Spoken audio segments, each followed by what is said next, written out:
Hello student, मैं हूँ प्रतिष्ठा शर्मा, आपकी सोशल साइंस एजुकेटर फ्रॉम ई सरल। हमारी सीरीज चल रही है मोस्ट इम्पॉर्टेंट क्वेश्चंस की। उसका आज हम नया चैप्टर स्टार्ट करेंगे सिविक्स का। इसके पहले मैं थोड़ा सा एंड गेम क्रैश कोर्स के बारे में बता देती हूँ। इसमें हम आपको स्ट्रेटेजी वाइज गाइडेंस प्रोवाइड करते हैं कि आप बोर्ड में आप कैसे 95% प्लस स्कोर कर सकते हैं। तो इसका लिंक डिस्क्रिप्शन में है, आप ज्वाइन कर सकते हैं इस कोर्स को। चलिए हम स्टार्ट करते हैं आज पॉलिटिकल पार्टीज। सिविक्स का पॉलिटिकल साइंस का है। सबसे पहले हम एमसीक्यू टाइप क्वेश्चंस में देखेंगे। मल्टीपल चॉइस क्वेश्चन है, इसमें आपको ऑप्शंस देंगे, जो मोस्ट प्रेफरेबल ऑप्शन होगा वो आपको चूज करना होता है। First, which is essential element of a political party. Political party क्या होती है, सबसे पहले ये जान लेते हैं। किसी भी डेमोक्रेटिक कंट्री में इलेक्शन होते हैं। इलेक्शन कंपीट करने के लिए पार्टीज की जरूरत होती है ना, जिसमें 2, 3, 4 पार्टीज आराम से हो सकती हैं। ठीक है, पॉलिटिकल पार्टीज के अंदर मेंबर्स होते हैं। वो मेंबर में से पार्टी अपने एक लीडर को आगे करती है, जो कि इलेक्शन में खड़ा होता है, उतरता है। तो पार्टी का नेम, पार्टी का लोगो और उस पर्सन का नेम आगे होता है। जब आप उस पार्टी को वोट देंगे तो वो person as their elected representative चुना जाता है। ठीक है, तो क्या एसेंशियल एलिमेंट होता है पॉलिटिकल पार्टी का? ऑर्गेनाइजेशन बनाना, एक कम्युनिटी टाइप वो होता है। मैंने अभी आपको बताया कि लोग होते हैं। ठीक है, नेशनल इंटरेस्ट, क्या इसके अंदर नेशन का हित होता है, समाज का हित होता है? हाँ, पॉलिटिकल पार्टी लोगों के लिए ही काम करती है। लोगों की जो एजेंडाज होती हैं उन्हीं को आगे लेके जाती है, ताकि उनके ऊपर पॉलिसी बने और लोगों के हित के लिए काम हो। फंडामेंटल प्रिंसिपल, कुछ प्रिंसिपल होते हैं, ठीक है, पॉलिटिकल पार्टी के, उनको फॉलो करते हुए ही वो आगे बढ़ती हैं। ठीक है, मॉरल भी हो सकते हैं वो, मॉरल रीजंस भी। तो क्या ये सारी चीजें एसेंशियल होती है पॉलिटिकल पार्टी के लिए? हाँ, तो आंसर है ऑल ऑफ दीज। ठीक है, next question, which of the following is regional party. अब रीजनल पार्टी हम पहले समझ लेते हैं होती क्या है, जो एक रीजन के लिए होती है। ठीक है, जो एक बोल देते हैं हम पर्टिकुलर जगह के लिए होती है या एक स्टेट के लिए होती है, उसको हम रीजनल पार्टी कहते हैं। जो छोटी पार्टीज होती है, जो स्टेट लेवल तक की पॉपुलर होती है, जनरली वो इसमें आती हैं। कुछ रिक्वेस्टेड भी होती है रीजनल पार्टी की, उसका क्वेश्चन आगे आएगा, हम तब समझ लेंगे। तो भारतीय जनता पार्टी आप सब जानते हैं, बहुत ही फेमस है। तो ये रीजनल तो नहीं है, ये तो नेशनल पार्टी हो गई। ठीक है, बहुजन समाज पार्टी, ये एक लेवल पे बहुत पॉपुलर पार्टी थी। ठीक है, डीएमके, इसको अभी हम देखते हैं। Communist party of India, Marxist, CPIM. CPIM क्यों है? क्योंकि ये मार्क्सिस्ट की आइडियोलॉजी को फॉलो करती थी एंड ये भी बहुत पॉपुलर नेशनल पार्टी रही है। तो आंसर हो गया इसका डीएमके, द्रविड़ मुनेत्रा काज़गन पार्टी। ये पार्टी थी आपकी तमिलनाडु की। ठीक है, वहां की बहुत फेमस पार्टी थी, बट एक इस रीजन के लिए ही थी। तो यही है regional party. C answer is the correct option. Okay, next, political parties can be reformed.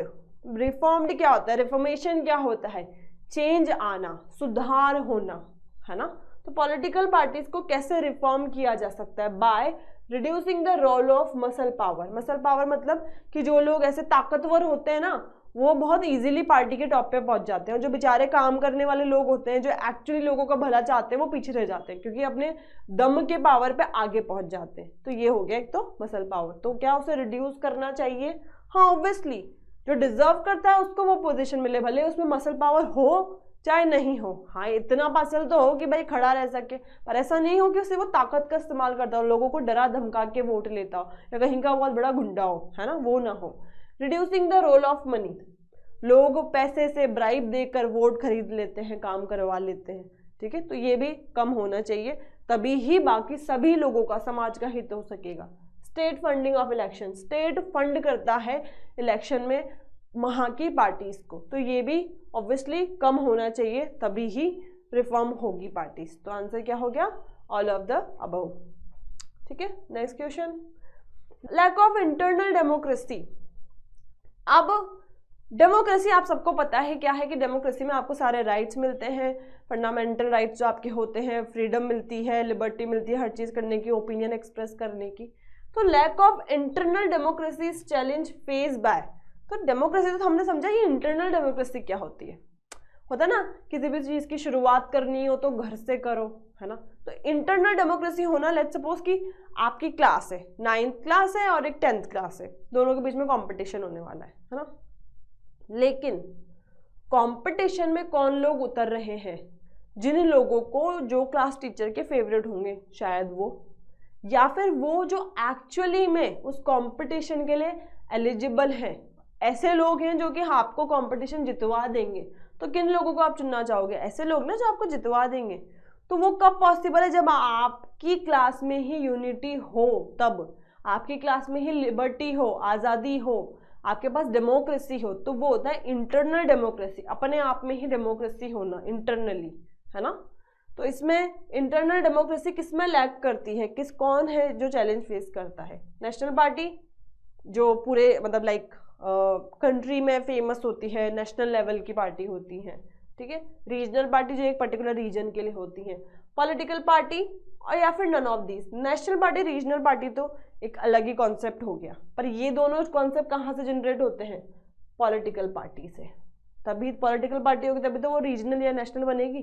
तो answer will B political party, जो कि इंटरनल डेमोक्रेसी लैक करती है। कैसे लैक करती हैं, पहले तो उसका आंसर ये करेक्ट है कि भाई पार्टी में मीटिंग्स नहीं होती, पार्टी में वो टॉप पे जाता है जिसके पास या तो पावर होती है, या मनी पावर होती है, या मसल पावर होती है, या फिर जो ऑलरेडी लीडर चले आ रहे हैं उनका कोई घर का मामा चाचा भांजा होता है, उसी को वो वापस से लीडर बना देते हैं, आगे नॉमिनेट कर देते हैं इलेक्शन में खड़े होने के लिए। तो यही सब होता है इंटरनल डेमोक्रेसी की कमी होने से, ठीक है। नेक्स्ट क्वेश्चन, ये है असर्शन एंड रीजन टाइप।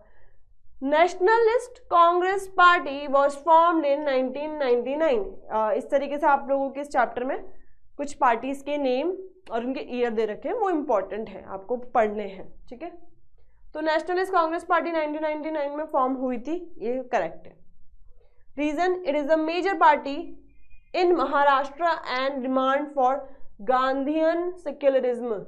जो गांधी जी की आइडियोलॉजी को फॉलो करते हैं उनको हम गांधीयन कहते हैं। Gandhian secularism, democracy, social justice and federalism. Secularism मतलब आपको भी पता है कि सारे धर्मों को इक्वलिटी प्रोवाइड करना, डेमोक्रेसी आज़ादी होना, right to choose, right to vote होना बेसिकली, सोशल जस्टिस न्याय मिलना, फेडरलिज्म पावर का डिवीजन होना, ये सब होता इस पार्टी के अंदर, है ना। इस पार्टी की ये डिमांड्स थी एक्चुअली, ठीक है। तो ये फॉर्म हुई थी, ये भी अपनी जगह सही है, ये इसकी डिमांड थी, ये भी अपनी जगह सही है, पर ये क्या इसका रीज़न हो सकता है, वो फॉर्मेशन तो उसका हुआ ही ना, पर इसका रीज़न नहीं हो सकता। और जब भी समझ में आए नहीं ना कि भाई ये रीज़न है या नहीं है, तो दोनों के बीच में बिकॉज लगा के देख लिया करो। अगर बिकॉज से सही नहीं बैठ रहा दैट मीन्स कि वो रीज़न उसका नहीं है, ये एक छोटी सी ट्रिक है। तो answer will be both A and R true, but R is not the correct explanation of A, ठीक है। आगे बढ़ते हैं। वेरी शॉर्ट टाइप क्वेश्चन से, इसमें आपको 2 या 3 लाइन में आपको आंसर करना होता है। डिफाइन पार्टीशनशिप। पार्टीशनशिप, इसको हम तोड़कर पढ़ेंगे, ठीक है। पहले मैं आपको इसका हिंदी में थोड़ा सा एक्सप्लेनेशन दे देती हूँ, है ना। पार्टीशनशिप मतलब इसको आपने ब्रेक करके देखा तो इसका तो समझ में मतलब ये आ रहा है कि आपको पार्टी से रिलेटेड कुछ है। पार्टीज कौन सी, हैप्पी बर्थडे पार्टी या political party, obviously political party. ये समाज होता है, एक ग्रुप होता है, इसमें कुछ लोग होते हैं जो कि सिर्फ लाइक मनी चाहते हैं, पैसा चाहते हैं, डेवलपमेंट चाहते हैं, लाइक है ना, मनी चाहते हैं, चलो डेवलपमेंट ये वाला भाग जाता है कि भाई समाज का उद्धार हो, आगे बढ़े समाज, है ना। कुछ लोग होंगे जो कि भाई चाहते हैं कि भाई उनको, उनके बच्चों को ना एजुकेशन अच्छी मिले ताकि वो आगे जाके जॉब कर सके अच्छे लेवल पे। इस तरीके से अलग अलग इंटरेस्ट वाले लोग होते हैं एक सोसाइटी के अंदर। तो हर पॉलिटिकल पार्टी अपना एक एजेंडा लेके आगे बढ़ती। तो हो सकता है कोई पार्टी एजुकेशन की पॉलिसीज बनाने में जोर डालने के लिए इलेक्शन में उनका ये मुद्दा हो, किसी का डेवलपमेंट का मुद्दा हो, किसी का मनी का मुद्दा हो। ऐसे सबके पॉलिटिकल पार्टी के अपने अपने मुद्दे होते हैं, एजेंडा होते हैं, जिनको लेके वो लोगों से डिमांड करती है कि आप हमें चुनो, हम आपके ना आपका ये डिमांड से इनको पूरी करवाएंगे, ठीक है। तो सोसाइटी अपने अपने इंटरेस्ट के हिसाब से डिवाइड हो जाती है। लोग डिवाइड हो जाएंगे ना, जिनको मनी से मतलब है, जिनको डेवलपमेंट से मतलब है, जिनको एजुकेशन से मतलब है। तो क्या करता है, इलेक्शन सोसाइटी के अंदर अलगाव की भावना लाता है। इसी को हम बोलते हैं partisanship. Partisanship is the relationship between the people committed to political party. ऐसे लोग जो पॉलिटिकल पार्टी के प्रति कमिटेड होते हैं, उनके बीच में रिलेशन, एंड पॉलिटिकल पार्टी के बीच में रिलेशन स्टैब्लिश करता है। ठीक है, जो अभी आपको समझाया। Everyone will take sides on any given issues. हर किसी के अपने अपने पर्सनल इश्यूज होते हैं और उसकी तरफ वो चले जाते हैं। जैसे कुछ लोग एजुकेशन की तरफ चले गए, कुछ डेवलपमेंट, कुछ मनी। ठीक है। Partisanship is support for person or group without fair consideration of the facts and circumstances। और ऐसे लोग सिर्फ अपने मुद्दे को देख के उन पार्टीज को सपोर्ट करने लग जाते हैं, वो बाकी कुछ भी चीज नहीं कंसिडर करते। ठीक है, अभी क्लियर स्टूडेंट्स? आगे बढ़ते हैं हम। Which country has one party system? One party system क्या होता है? जिसमें एक ही पार्टी हमेशा कंट्री को रूल करती है, वो किसी भी दूसरी पार्टी को नहीं आने देती। हर बार उसके लीडर्स चेंज हो सकते हैं। लीडर मतलब जो छोटे मोटे जो रूलर्स जिनको इलेक्ट करते हैं लोग, वो चेंज हो सकते हैं, पार्टी सेम रहेगी। समझ गए? ये कहाँ थी? चाइना में, जहाँ पे वन पार्टी सिस्टम होता था। और ऐसी कंट्रीज जिसमें वन पार्टी सिस्टम होता है वो जनरली कम्युनिस्ट टाइप होती हैं, जो एक कम्युनिटी पे बेस्ड होती हैं, कम्युनलिज्म को मानती हैं। ठीक है। If all the decision of political party are made by single family, जैसे राजा के राज में एक राजा का परिवार ही राज करता है, सारे डिसीजन लेता है, फिर उनका बच्चा आएगा, फिर उनके बच्चे का बच्चा आएगा, इस तरीके से गद्दी पे वो राज करते जाते हैं। तो ऐसे ही अगर पॉलिटिकल पार्टी के डिसीजन सिर्फ एक सिंगल फैमिली, एक परिवार के लोग ही लेते रहते रहे, बाकी लोग आ सकते हैं, जुड़ सकते हैं सपोर्ट के लिए, बट एक सिंगल फैमिली ही करे, एंड ऑल अदर मेंबर्स, जो बाकी के मेंबर होंगे, आर नेग्लेक्टेड, उनकी सुनी नहीं जाए। ठीक है। What challenges being faced by that party? ये हमें जनरली हमें पता भी है, ये कांग्रेस में भी होता है काफी हद तक, है ना, not completely. If all decision of political party are made by the single family and all other member are neglected, अगर ऐसा होता है तो पार्टी फेस करती है problem of dynastic policy. Dynastic related to एक ही परिवार का राज होना, दैट इज डायनेस्टिक, कुछ रूलर्स का ही राज होना। ठीक है, सॉर्ट ऑफ राजा महाराजाओं के रूल टाइप ही, है ना। Name the institution which has passed an order of making it necessary for political party to hold their organizational election and file their income tax return। ऐसे इंस्टीट्यूशन का नाम बताना है जिसने ये लागू किया था कि कोई भी पार्टी पॉलिटिकल पार्टी होगी तो उसको इलेक्शन, इंटरनल इलेक्शन जो होते हैं ना, ऑर्गेनाइजेशन इलेक्शन, उनकी पार्टी के अंदर ही इलेक्शन करवाओ कि भाई कौन होगा जो अगली बार इलेक्शन में खड़ा उतरेगा। ये सारे इनको बोलते हैं हम ऑर्गेनाइजेशनल इलेक्शन। वो और इनकम टैक्स रिटर्न कि भाई तुम्हारे पार्टी के मेंबर के पास, लीडर्स के पास कितना पैसा है, कितना फंड आ रहा है, तुम उसका इनकम टैक्स भर रहे हो या नहीं भर रहे हो, है ना। तो income tax and organisational election compulsory कराए थे। तो ये कौन से इंस्टीट्यूट है? Election commission. और इलेक्शन कमीशन ही होती है जो सारे इलेक्शन की गतिविधियों पर क्या हो रहा है, कैसे हो रहा है, कहीं कोई इलीगल चीज़ तो नहीं हो रही, इन पे ध्यान रखती है। और अगर कोई इनकी बात को नहीं मानता है तो उसको पनिश भी किया जाता है या उनका फिर नॉमिनेशन कैंसिल कर दिया जाता है। ठीक है। शॉर्ट आंसर टाइप क्वेश्चन में ही अब हम पढ़ रहे हैं next, what is meant by regional political party. अब आ गया क्वेश्चन हमारा कि रीजनल पॉलिटिकल पार्टी क्या होती है एंड ऐसी कौन सी कंडीशन रिक्वायर है जो कि हम रीजनल पार्टी बोल सकते हैं किसी भी पार्टी को। ये आपका शॉर्ट आंसर टाइप में है, लेकिन ये लॉन्ग आंसर टाइप में भी आ सकता है, उसके हिसाब से ये आंसर प्रिपेयर किया गया है।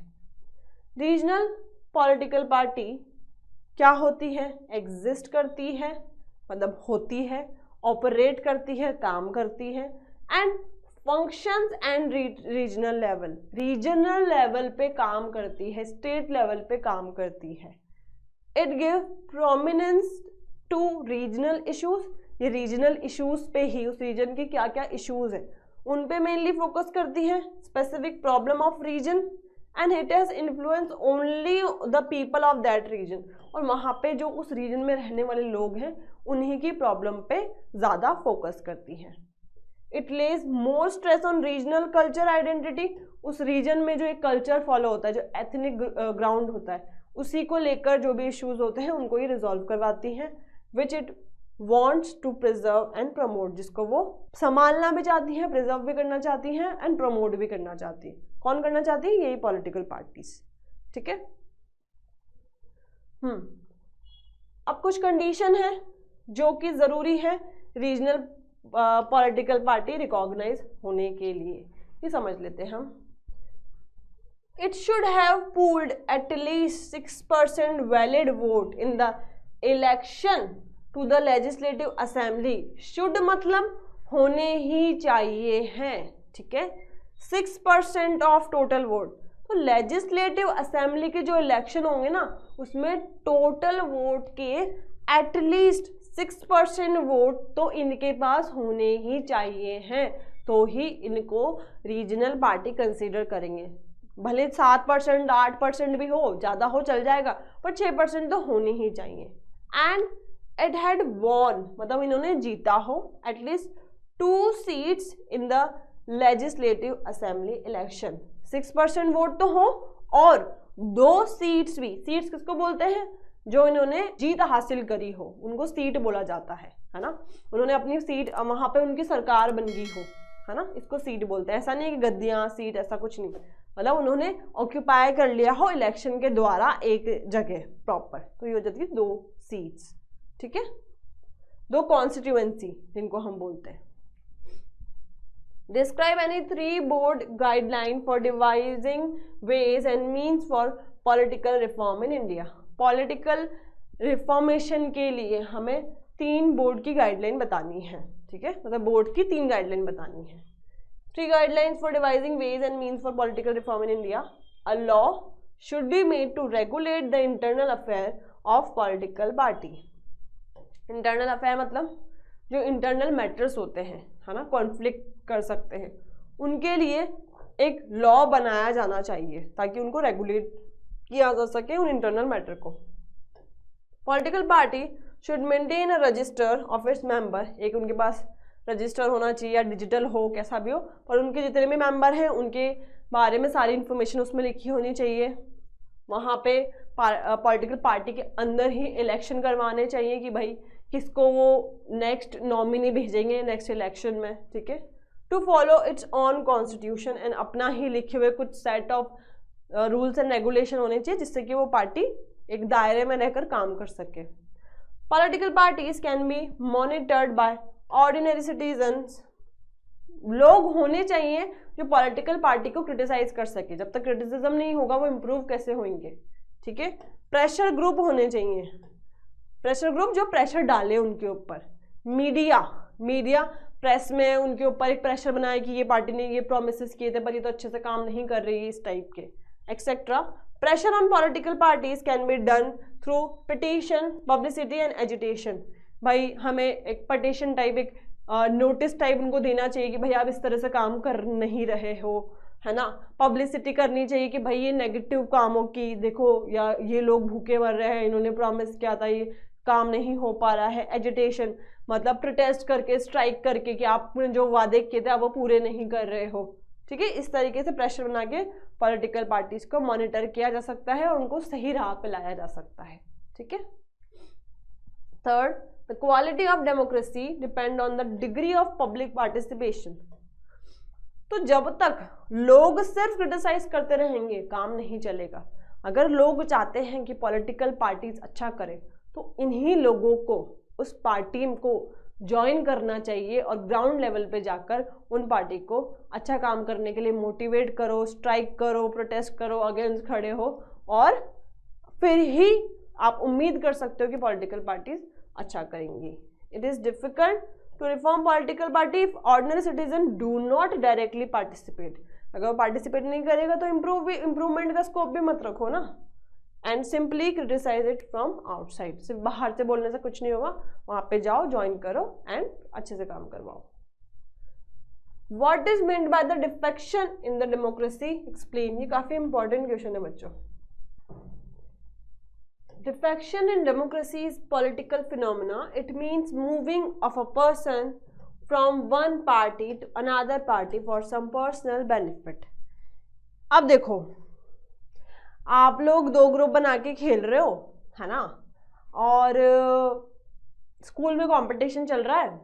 जो आपके ग्रुप का एक पर्सन जीत गया और वो जाके ना दूसरे ग्रुप में खड़ा हो गया, तो अल्टीमेटली विनिंग किसकी हुई? उस ग्रुप की मानी जाएगी ना, है ना। तो यही होता है डिफेक्शन पॉलिटिकल पार्टीज में। क्या होता है, एक पॉलिटिकल पार्टी का लीडर जब जीत जाता है तो वो अपने पॉलिटिकल पार्टी को छोड़कर खुद के बेनिफिट के लिए दूसरी पार्टी में चल जाता है, तो दूसरी पार्टी का नाम हो जाता है कि हमारा लीडर जीता है। समझ रहे हो, है ना। इसको कहते हैं defection. It happens when a legislature, after being elected from a particular party, leaves it and joins the other party। जीतने के बाद अपनी पार्टी को छोड़ के दूसरी पार्टी में चला जाएगा, तो इसको डिफेक्शन कहते हैं। इसी के लिए आया था एंटी डिफेक्शन लॉ। ये बनाया गया था ताकि रोका जा सके elected MLA, member of legislative assemblies, and MPs, member of parliament. जो इलेक्टेड, जो सेलेक्टेड MP और MLAs थे, उनको रोकने के लिए ये बनाया गया था फ्रॉम चेंजिंग पार्टीज, की आप जीतने के बाद पॉलिटिकल पार्टी आपकी छोड़कर दूसरी पार्टी में नहीं जा सकते। Now the law states that if any MLA और MP चेंज पार्टी, तो ये लॉ बोलता है कि अगर किसी MLA या MP ने अपनी पार्टी चेंज करी, तो भले वो लड़का हो या लड़की हो, वो अपनी सीट, जो अपनी पोजीशन है, उसको लूज कर देगा। ठीक है। The new law has brought percentage of defection down and has made the dissent even more difficult।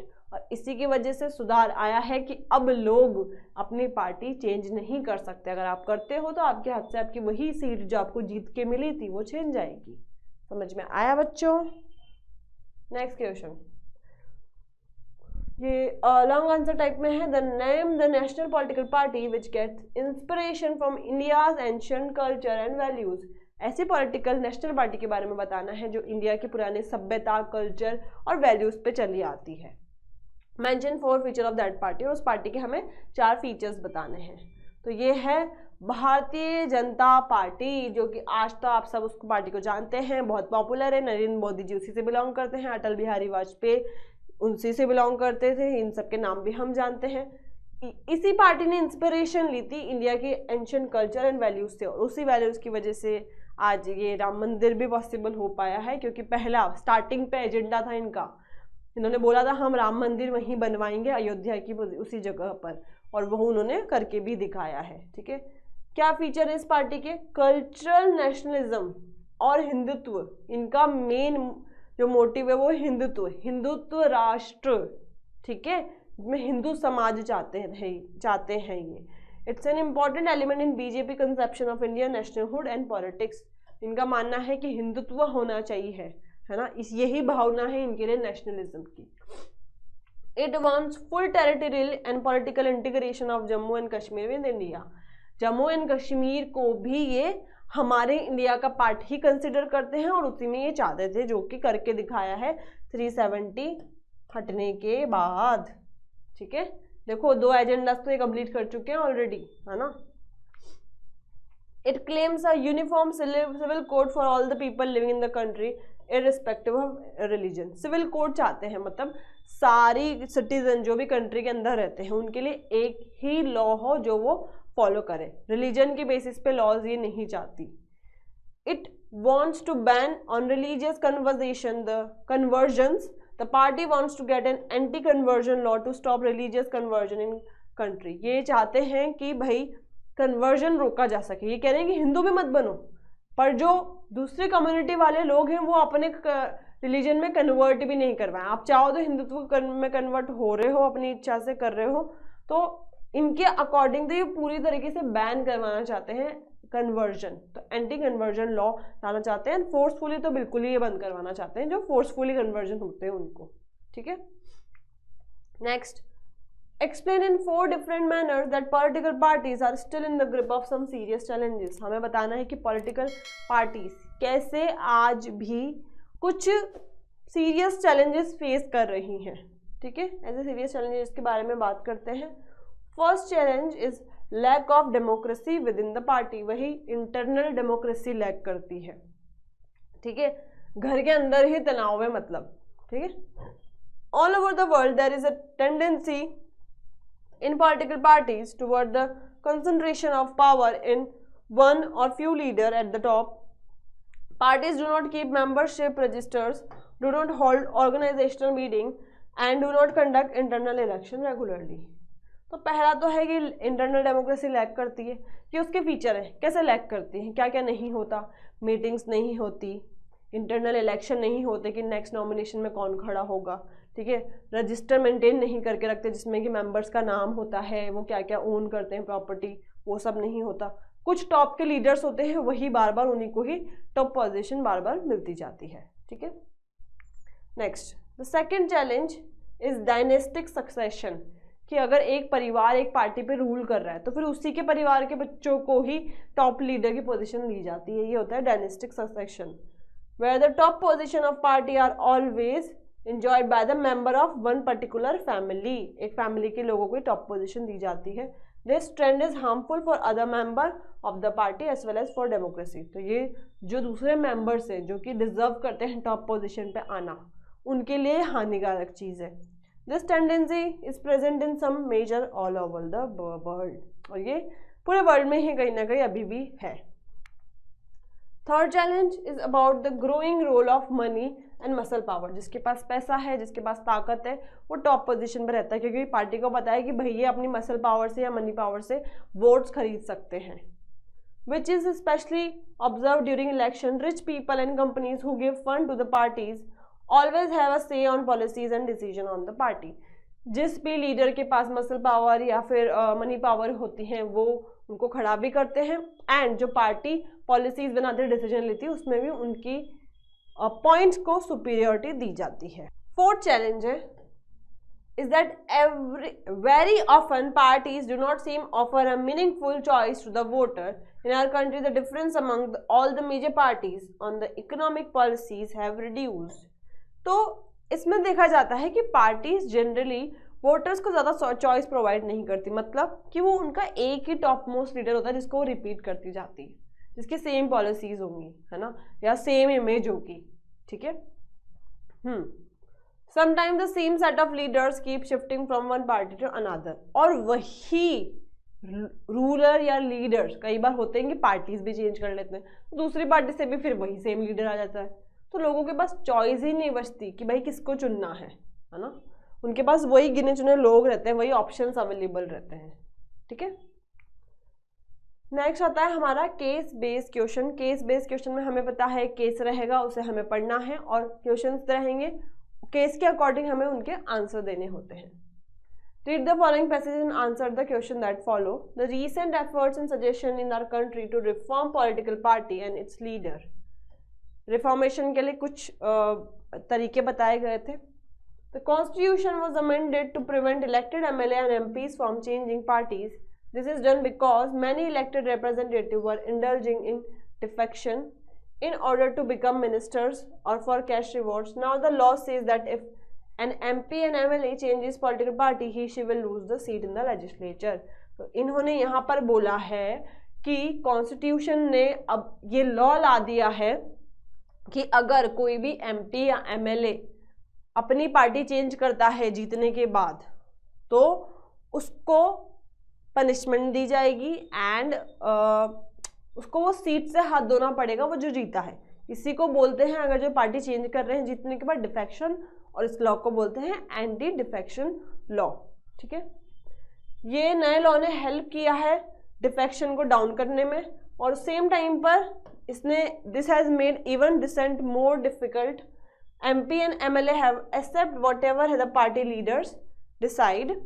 The Supreme Court passed an order to reduce the influence of money and criminal. अब parties क्या करती हैं कि ऐसे leaders को nominate करती हैं, आगे खड़ा करती है इलेक्शन में जिनके पास मनी या मसल पावर होती है, ताकि उस पावर से वो वोट खरीद सके, लोगों को अपने हित में ला सके और उनकी पार्टी जीत सके। तो सुप्रीम कोर्ट ने कुछ चेंजेस लाए हैं, है ना, कुछ ऑर्डर पास किए ताकि यही money power, muscle power, criminals का रोल कम हो जाए पॉलिटिकल पार्टी में। It is mandatory for every candidate who contest election. अब ये ज़रूरी हो चुका है हर कैंडिडेट के लिए जिनको पार्टी खड़ा करती है। क्या कंपलसरी हो चुका है? To file an affidavit. एक एफिडेविट होता है, एक डॉक्यूमेंट होता है, उसको आपको देना, लीगल डॉक्यूमेंट होता है जिसके अंदर डिटेल होंगी आपकी प्रॉपर्टी की, कितनी प्रॉपर्टीज है। कहीं जीतने के बाद आप सरकार के पैसों से या फिर लोगों के पैसों से कहीं प्रॉपर्टीज तो नहीं खरीद रहे, तो इसलिए आपको एक अपनी प्रॉपर्टी की डिटेल देनी होती है। कहीं कोई क्रिमिनल केस पेंडिंग तो नहीं है आपके अगेंस्ट, वो भी बताना पड़ता है। ठीक है, ये मैंडेटरी कर दिया गया है हर पॉलिटिकल पार्टी के लिए कि एक मिनिमम नंबर ऑफ टिकट दे, कि इतने टिकट क्या होते हैं, उन कैंडिडेट्स को टिकट देना जो कि नॉमिनेशन में, इलेक्शन में खड़े होंगे, नॉमिनेट होंगे, है ना। तो number of ticket about 1/3 ticket provide करना किसको? वुमेन कैंडिडेट को, ताकि वुमेन एम्पावरमेंट पे भी फोकस किया जा सके। There should be a quota for women in the decision making. ना ही सिर्फ इलेक्शन में खड़ा करना, बल्कि डिसीजन मेकिंग में भी औरतों का इन्वॉल्वमेंट हो, इसके लिए भी एक कोटा बना दिया गया है। कोटा मतलब रिजर्व सीट रख दी गई है ना। There should be state funding of election. State fund करे इलेक्शन को, पर लिमिटेड वे में, है ना। गवर्नमेंट को, पार्टीज को पैसा देना चाहिए ताकि जो भी इलेक्शन के एक्सपेंसेस हों वो उनको उस पैसे से निकाल सके। ठीक है, this support could be given in kind, petrol, paper, telephone, ये सब प्रोवाइड कर सकते हैं। गाड़ियों के लिए पेट्रोल दे दो, कैंपेनिंग के लिए कुछ अमाउंट दे दो कि वहाँ पे जो कार्यकर्ता है उनको खाना वाना दे सके, है ना, उनका खर्चा निकल सके। ये सब चीज़ें बेसिक सपोर्ट प्रोवाइड किया जा सके। और it could be given in cash on the basis of vote secured by the party in the last election. और एक पर्टिकुलर या फिर एक अमाउंट इकट्ठा दे दो कि भाई तुम जीते थे लास्ट टाइम में, इतना खर्चा हुआ था, तो ये पैसा अभी रख लो कैंपेनिंग के लिए। ठीक है, डिफेक्शन क्या होता है हमने समझ लिया, चेंजिंग पार्टी, है ना। A person's continued support for political party from party on which a person got elected to a legislative body to a different party. Defection क्या होता है? जिस पार्टी से आप जीते हो उस पार्टी को छोड़कर दूसरी पार्टी में चले जाना, सिंपल। ठीक है, infer the importance of affidavit given by the candidate during contesting election. Affidavit के बारे में आपको बताना है, उसकी इंपॉर्टेंस के बारे में बताना है, जो आप देंगे कॉन्टेस्ट इलेक्शन करने के टाइम। आप मतलब जो भी सिलेक्टेड कैंडिडेट होगा किसी भी पार्टी से। सुप्रीम कोर्ट के ऑर्डर की वजह से हर कैंडिडेट को अपनी डिटेल, जो भी उसकी प्रॉपर्टी है उसकी डिटेल, उसके अगेंस्ट कोई क्रिमिनल केस तो नहीं चल रहा, पेंडिंग तो नहीं, उसकी रिपोर्ट देनी होती है एफिडेविट के द्वारा। ये दो चीज़ें मेंशन करनी ज़रूरी होती है उसमें। It helps the public to decide the suitable candidate, ताकि पब्लिक जब चुने लीडर को तो उनको पता रहे कि यार हम जिनको चुन रहे हैं वो कहीं क्रिमिनल तो नहीं है, है ना, यार इसके पास इतना पैसा है तो जीतने के बाद ये हमारे पैसे से प्रॉपर्टीज भरेगा, तो हमें पता रहेगा। ठीक है, समझ गए, ये दो चीज़ें ज़रूरी होती हैं। How does the position of women change due to the reformation made to political party. Women के लिए जो रिफॉर्मेशन किए गए, क्या कि एक तो भाई 1/3 टिकट देना ज़रूरी है, ये हमने अभी देखा, एंड डिसीजन मेकिंग में भी उनका कोटा होना चाहिए। तो इसने कैसे चेंज किया है वुमेन की पोजीशन को? बहुत सारे सजेशन दिए गए थे रिफॉर्म करने के लिए पॉलिटिकल पार्टीज में। इसके अंदर में जो एक बहुत इंपॉर्टेंट रिफॉर्मेशन था वो था कि भाई 1/3 नंबर टिकट वुमेन कैंडिडेट को दिए जाए। इसने वुमेन को हेल्प किया to participate in direct politics and they can raise their voice in their own demand. तो अब क्या होता है, देखो मेरी प्रॉब्लम मैं जनरली जाके मम्मी को बता सकती हूँ क्योंकि मैं लड़की हूँ, मम्मी भी है तो वो मेरी बात समझेंगे। लड़कों की प्रॉब्लम लड़के ज़्यादा अच्छे तरीके से समझ सकते हैं, तो वुमेन की प्रॉब्लम वुमेन ही अच्छे से ज़्यादा तरीके से समझ सकती है। तो वुमेन कैंडिडेट को हमने सीट रिजर्व करके, डिसीजन मेकिंग में कोटा रिजर्व करके ये इंश्योर कर दिया कि जो वुमेन रहेंगी ना उनकी डिमांड को भी सुना जाएगा, है ना, उनकी आवाज़ को भी सुना जाएगा और उनके हित के लिए भी काम होगा। समझ में आया? ओके, तो यहाँ होता है हमारा चैप्टर कंप्लीट। इसमें सारे इंपॉर्टेंट क्वेश्चन हमारे आ चुके हैं।